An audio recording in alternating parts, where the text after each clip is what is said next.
테미스토클레스, 그는 아테네의 영웅입니다. 아테네를 넘어 전 그리스 세계의 영웅입니다. 인류 역사 4대 해전의 하나로 꼽히는 살라미스 해전을 승리로 이끈 최고의 명장입니다. 그것도 1100 크기의 거대 제국 페르시아의 분연히 맞서 도저히 불가능할 것 같은 승리를 이끌어낸 불후의 명장입니다. 우리나라로 치자면 성웅 이순신 장군에 맞먹는 위대한 인물입니다.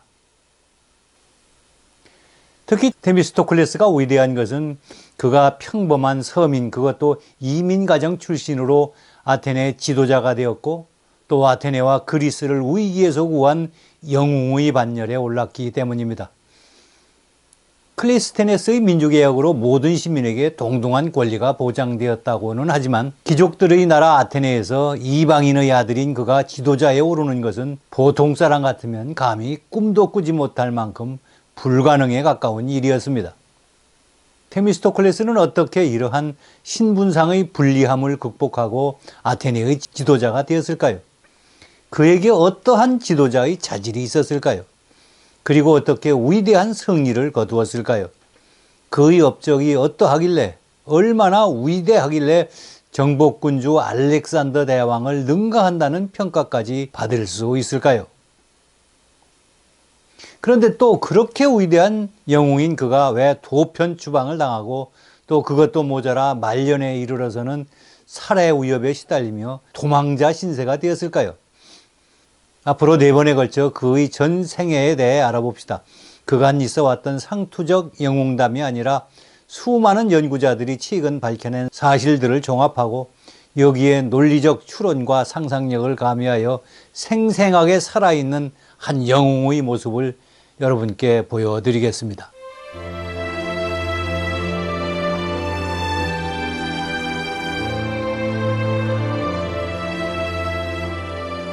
기원전 507년 어느 날 아테네의 푸닉스 언덕이 시끌벅적하였습니다. 페르시아에 파견되었던 사신단이 귀국해서 아테네 시민들에게 그 결과를 보고하는 자리였습니다. 사람들의 시선이 온통 페르시아에 다녀온 사신들에게 쏠렸습니다. 사신단의 대표인 듯한 사람이 무겁게 입을 열었습니다. 사르디스의 태수를 만나고 왔다.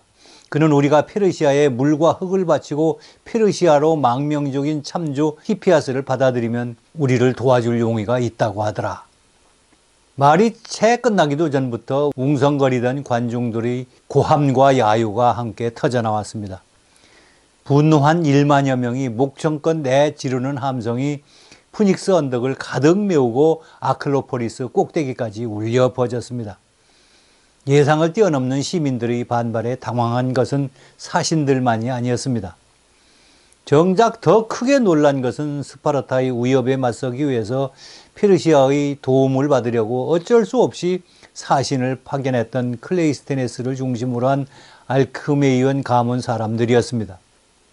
페르시아에 대한 아테네 시민들의 반발심이 이 정도로 격렬할 줄은 미처 몰랐기 때문이었습니다. 민주주의 아버지 클레이스테네스가 독재자 히피아스를 몰아내기 위해서 스파르타 군대의 도움을 받은 적이 있었지요. 이를 이유로 스파르타의 왕 클레오메네스는 아테네의 내정에 깊이 개입하려 들었고 그것이 뜻대로 되지 않자 그는 2번이나 아테네를 침공하려고 했습니다. 그의 계획은 코린토와 스파르타 내의 귀족들이 반대하는 바람에 무산되기는 하였지만 스파르타의 위협을 느낀 아테네 입장에서는 무엇인가 대비책이 필요하지 않았겠습니까? 그래서 클레이스테네스는 국리 끝에 스파르타를 견제할 목적으로 페르시아에 사신단을 파견했던 것입니다. 그런데 사신단이 가져온 페르시아의 요구 조건이 아테네 시민들의 분노를 폭발시키고 말았습니다. 페르시아에게 물과 흙을 바치고 또 페르시아로 망명한 독재자 히피아스를 받아들이라는 조건은 사실상 페르시아에 항복을 하고 그 속국이 되라는 요구였기 때문입니다. 그런데 이 광경을 먼 발치에서 유심히 지켜보는 한 젊은이가 있었으니 그것은 아직 민회에 참석할 고난조차 없는 겨우 17세의 소년 테미스토클레스였습니다. 물론 역사에 이에 대한 분명한 기록은 없습니다. 그러나 저는 틀림없이 테미스토클레스가 그렇게 했을 것이라고 판단을 합니다. 왜냐하면 다음과 같은 역사의 기록이 있기 때문입니다. 그는 아버지가 아예 포기했을 정도로 어린 시절부터 정치적 관심과 야망이 남달랐었다고 합니다. 그런 그가 이 중요한 순간을 그냥 지나쳤을 리는 만무하기 때문에 이런 추측이 가능한 것입니다. 그리고 그날 이후 그의 행보를 보면 이날의 광경에서 그는 어떤 확신을 얻은 것이 틀림없어 보입니다. 그 하나는 앞으로 페르시아의 위협이 날로 커지고 또 그것이 지속되리라는 사실이었고, 그리고 다른 하나는 아테네 시민들은 어떠한 경우에도 페르시아에 굴복할 생각이 눈꼽만큼도 없다는 사실이었습니다. 남다른 선견지명의 해안으로 이것을 깨달은 테미스토클레스.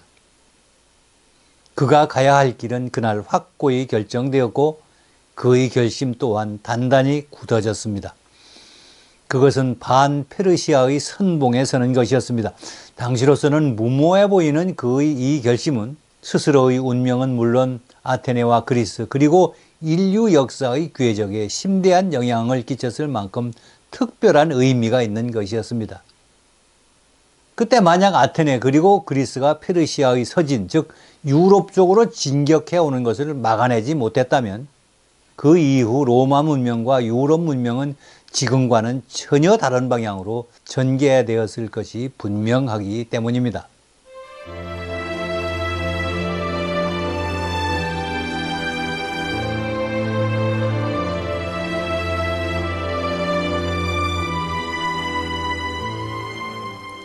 테미스토클레스는 아테네 최고의 영웅입니다. 1100호기의 거대 제국 페르시아의 부연이 맞서 30만 대군을 보기 좋게 물리치고 아테네에 나아가 그리스를 구한 영웅입니다.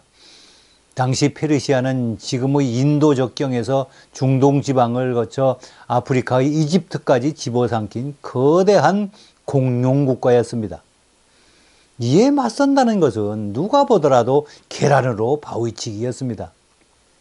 이 지도를 보면 제 말이 과장이 아님을 여러분도 아실 수 있을 것입니다. 그러나 이 17세의 테미스토클레스는 이 페르시아에 맞서 싸우는데 자신의 인생을 걸었습니다. 그 푸닉스 언덕에서 페르시아의 무리한 요구에 격분하는 아테네 시민들을 목도하고 그 이후부터였을 것입니다. 그렇다고 이러한 그의 결단이 무모한 것도 아니었고 무턱대고 나선 만용 또한 아니었습니다. 그것은 놀라운 선견지명에서 나온 것이었습니다. 그리스 말로는 프로노이아라고 하는데요. 테미스토클레스의 선견지명, 미래를 내다보는 놀라운 통찰력을 여러분은 시시때때로 발견하시게 될 겁니다만 이것은 잠시 미뤄두기로 하고 자, 테미스토클레스의 어린 시절로 한번 찾아가 봅시다.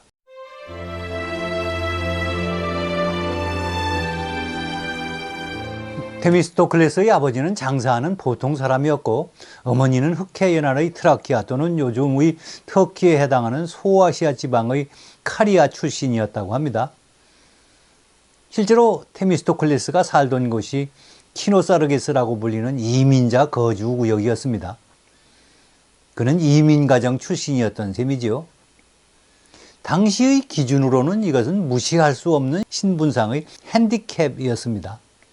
그러나 이러한 출신 배경은 테미스토클레스를 위축시키기보다 오히려 그를 더욱 분발하도록 만들었습니다. 그는 이민가정 출신이었음에도 어려서부터 귀족 집안의 자녀들과 서슴없이 사귀었다고 합니다. 또 어릴 때부터 그의 관심은 온통 정치에 쏠려 있었고 집안일에는 아예 관심조차 없었다고 합니다. 이런 아들을 두고 그의 아버지는 아예 내어놓은 자식으로 여기고 상속도 해주지 않았다고 합니다. 이러한 그를 두고 선생님도 걱정 반 기대 반이었던 것 같습니다. 얘야, 너는 나중에 커서 착한 사람이 될지 나쁜 사람이 될지는 모르겠지만 무엇인가 큰 일을 낼 사람인 것은 분명한 것 같구나 라고 말했다고 합니다. 아버지와 선생님의 걱정과 달리 그는 친구들과 어울려 놀기만 한 것이 아니라 공부도 열심히 하였습니다. 어려움에 처한 친구들을 돕기 위한 것이었는데요.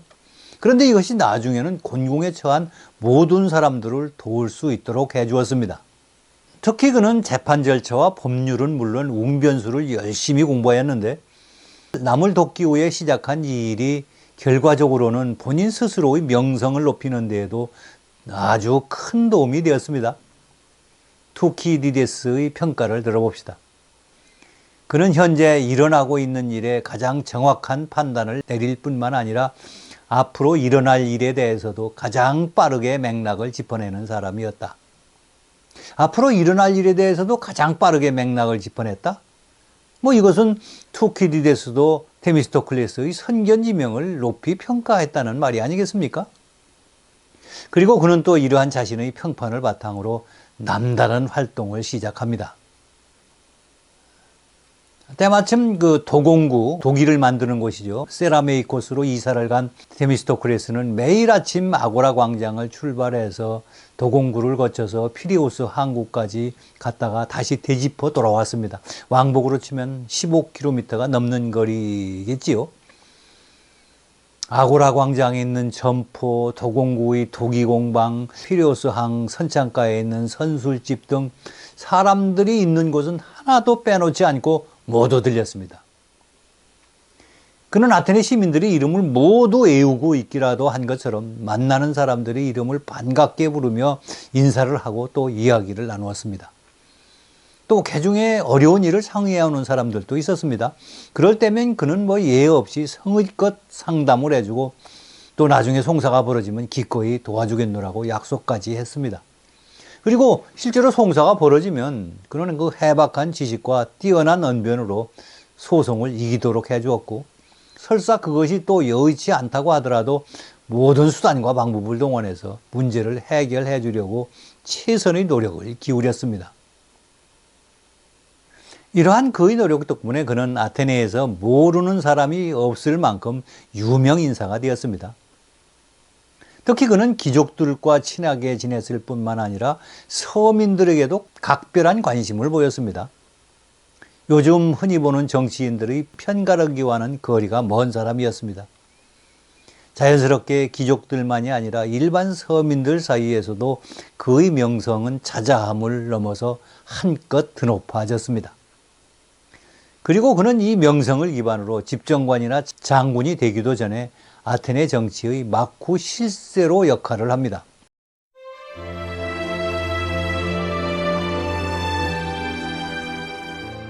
테미스토클레스가 예행 연습 삼아서 그 실력을 발휘하는 장면을 한번 보도록 하겠습니다. 그 기회는 의외로 빨리 찾아왔습니다. 기원전 499년인데요. 그가 겨우 26세 때의 일입니다. 그는 아직 30세가 되지 않았기 때문에 장군은 될 수 없었습니다. 당시 지금의 터키 서해안과 그 앞에 있는 키클라데스 군도에는 이오니아 지방이라고 해서 그리스 사람들이 살고 있었습니다. 거기 있는 도시 국가들은 페르시아의 지배하에 있었는데 이 아리스타고라스라는 밀레토스의 참조가 이들을 규합해서 페르시아에 대항하는 반란을 기획하고 있었습니다. 이를 이오니아의 반란이라고 부릅니다만 아리스타고라스는 도움을 요청하려고 스파르타에 찾아갔으나 스파르타의 왕 클레오메네스에게 보기 좋게 거절당하고 맙니다. 그래서 그는 이제 아테네로 찾아옵니다.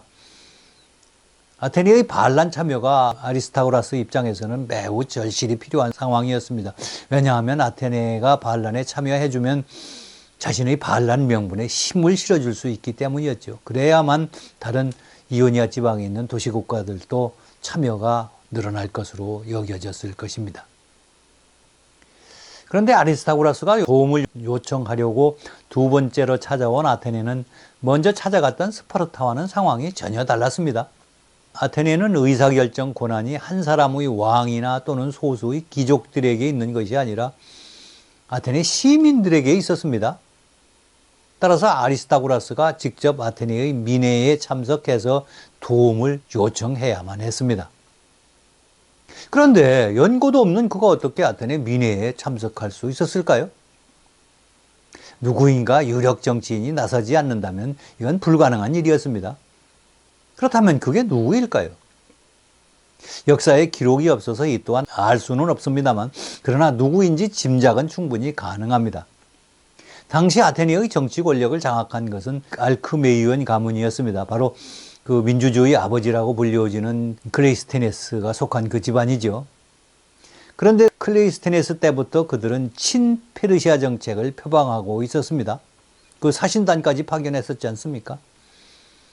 때문에 그러한 그들이 페르시아에 맞서서 반란을 일으키려는 아리스타고라스를 도와주지는 않았지 않겠습니까? 따라서 이 일에 나선 것은 반페르시아의 입장에 있는 사람임은 틀림없습니다. 그렇다면 반페르시아의 선봉에 서기로 이미 굳게 결심을 한 테미스토클레스를 제외하고 다른 누구를 생각할 수 있을까요? 더구나 그는 야심만만한 젊은이였고 그의 인기는 절정에 달해 있었습니다. 아무튼 필경 테미스토클레스였을 것입니다만, 누군가의 도움으로 아리스타고라스는 아테네로부터 지원을 약속받은 후 이렇게 말했다고 역사가 헤로도토스가 전하고 있습니다. 한 사람을 설득하는 것보다 수천 군중을 속이는 것이 훨씬 쉬웠다. 그러나 사실 이것은 아리스타고라스가 아테네 시민들을 속인 것이 아니라 마쿠에서 테미스토클레스가 모정의 역할을 했기 때문일 것입니다. 테미스토클레스라는 사람은 이런 일을 뒤에서 그냥 팔짱 끼고 지켜보기만 할 사람이 절대 아니었습니다. 그는 아리스타고라스를 틀림없이 만났을 것입니다. 그리고 그가 아리스타고라스를 만났다면 여러 가지 조언을 해주고 힌트를 주었을 것입니다. 특히 아테네 시민들이 반페르시아 정서가 아주 강했지 않습니까? 그걸 잘 활용하라고 말이죠. 그렇게 하려면 그 아테네 시민들을 한껏 자극하고 또 승리에 대한 자신감을 보여주라고 막 이렇게 코치하지 않았겠어요? 실제로 이날 아리스타고라스는 내 머릿속에는 끝내 내가 승리하는 것 말고는 다른 아무 생각도 없다며 페르시아를 맹비난한 다음 승리의 확신에 찬 연설을 한 것으로 전해집니다. 자, 이렇게 테미스토클레스의 정치 입문을 위한 예행 연습은 그의 각본대로 성공리에 막을 내렸습니다. 이오니아 반란의 파병 결정은 내려졌고 그는 엄청난 자신감을 얻었을 것입니다. 아직 아무런 공적인 직책도 없는 일개 청년이 이런 마쿠 실세 역할을 성공리에 마쳤으니 그렇지 않았겠습니까? 물론 이 이야기의 상당 부분은 저의 추측에 바탕을 두고 있습니다. 그러나 막연한 상상이 아니라 몇 가지 역사적 사실에 기초하고 있음을 아울러 밝혀드립니다. 그리고 앞으로 이 정도의 일은 식은 죽 먹듯이 해치우는 테미스토클레스의 행동을 역사적 기록을 통해서 보시게 될 겁니다. 그러시고 나면 제 추측이 터무니없는 공상이 아님을 여러분도 충분히 이해하시게 되리라고 믿습니다.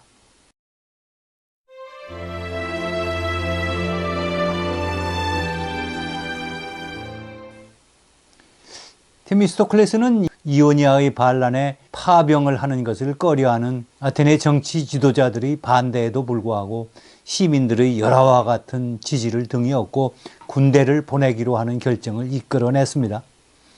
거대한 제국 페르시아를 자극할 수밖에 없는 이 파병 결정을 두고 그 당시에는 말할 것도 없고 요즘의 학자들 사이에서도 그야말로 미친 짓이었다고 평가하는 사람들이 아주 많습니다. 그러나 이것은 역사를 너무 피상적으로 해석한 결과입니다. 남에게 굴복하고는 결코 살아갈 수 없는 고대 그리스인들, 특히 아테네인들의 정신세계를 제대로 깊이 있게 이해하지 못해서 하는 말입니다. 그리고 이 파병 결정을 마코에서 주도한 테미스토클레스의 선견지명을 간과해서 하는 말이기도 합니다. 아테네 시민들은 자유가 아니면 죽음이라는 이런 생각을 하는 사람들이었습니다. 물론 겉으로 자유가 아니면 죽음이라고 애치지는 않았지만 그들의 가슴 속에는 페르시아에 굴복하고 사느니 차라리 서서 싸우다 죽겠다는 각오가 서려 있었습니다. 그들은 또 실제로 그렇게 싸워서 승리를 쟁취합니다. 이 위대한 아테네인들의 정신을 일찍이 알아본 테미스토클레스는 언젠가 페르시아와 일전이 불가피하다는 것도 일찍이 알아차렸습니다. 페르시아의 정복 야욕이 꺾이지 않는 한 전쟁을 피한다고 될 일이 아니었습니다. 이 이오니아 파병은 아테네와 그리스를 구한 신의 한 수였습니다. 이오니아 반란으로 아테네와 그리스는 19년의 시간을 벌었기 때문입니다. 오늘 강의 여기서 마치겠습니다. 다음 시간에는 테미스토클레스의 정치 역정에 대해서 말씀드리겠습니다만, 여러분은 테미스토클레스의 뛰어난 선견지명을 발견하시게 될 겁니다. 감사합니다.